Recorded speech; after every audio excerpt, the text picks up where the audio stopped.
শিলিগুড়ি শহরের এই দুটি ব্রিজ দেখে মনে প্রশ্ন আসতেই পারে, কার জন্য নির্মিত হয়েছে এই ব্রিজ দুটি? কারণ মানুষের পক্ষে এই দুটি ব্রিজ দিয়ে যাতায়াত অসম্ভবের শামিল। একটি ব্রিজ সমতল মাটি থেকে 12 ফুট উঁচুতে আর অন্যটি 5 ফুট উচ্চতায়। একটি ব্রিজে কোনো মতে সিঁড়ি দিয়ে যাতায়াত করা গেলেও আরেকটি ব্রিজ বছরের পর বছর ধরে পড়ে রয়েছে ব্যবহারের অযোগ্য হয়ে।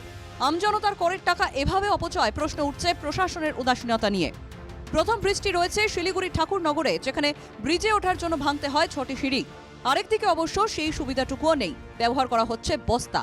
ব্রিজ থেকে কোনো উপকারে আসছে না বাসিন্দাদের। কিলোমিটারের মতো প্রায় ঘুরে ঢুকতে হয় বাড়িতে। ওই ইলেকট্রিক অফিসের দিক দিয়ে হয়তো বিনা মোড়ের দিক দিয়ে ঘুরে এসে তারপর আসতে হয়। এখন করে রেখে দিচ্ছে এইভাবে, আমাদের তার কিছু করে না। এখন গভর্নমেন্টের কাজ কবে হবে?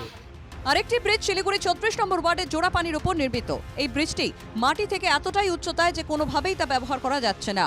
বাম জামানায় এই ব্রিজটি এখন ভূতের মতো দাঁড়িয়ে রয়েছে। এটা 25 বছর আগেকার করা। এটা তো কোনোদিনও ব্যবহার হয় না না, কোনোদিনও ব্যবহার করে না, খালি ওইভাবেই করছে, ওইভাবেই আছে এখনো। রাস্তা থেকে কত ফিট উপরে ব্রিজ? রাস্তা থেকে মোটামুটি 4 ফিট উপরে আছে। মানে এখন যে ব্রিজটা আছে তার থেকেও তো প্রায় অনেকটা উপরে। এখন বর্তমান 4 ফিটের মতো আছে। এই ব্রিজ থেকে 4 ফিট উচ্চ আছে এখনো। আচ্ছা, ওটা কি আর ব্যবহার কোনোদিনও করা না না, যাবে? ওটা ব্যবহার করা যাবে না, ওটা বেকার নষ্ট হয়ে গেছে।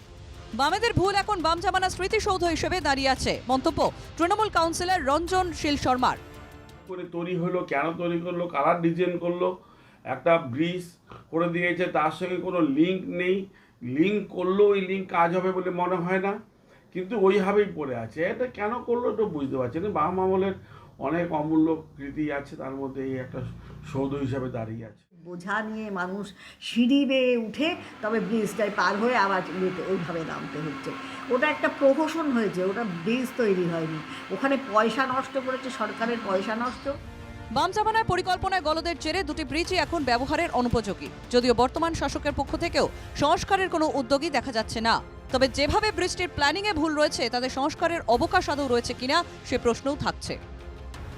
প্রসেনজিৎ সাহার রিপোর্ট, NKTV বাংলা।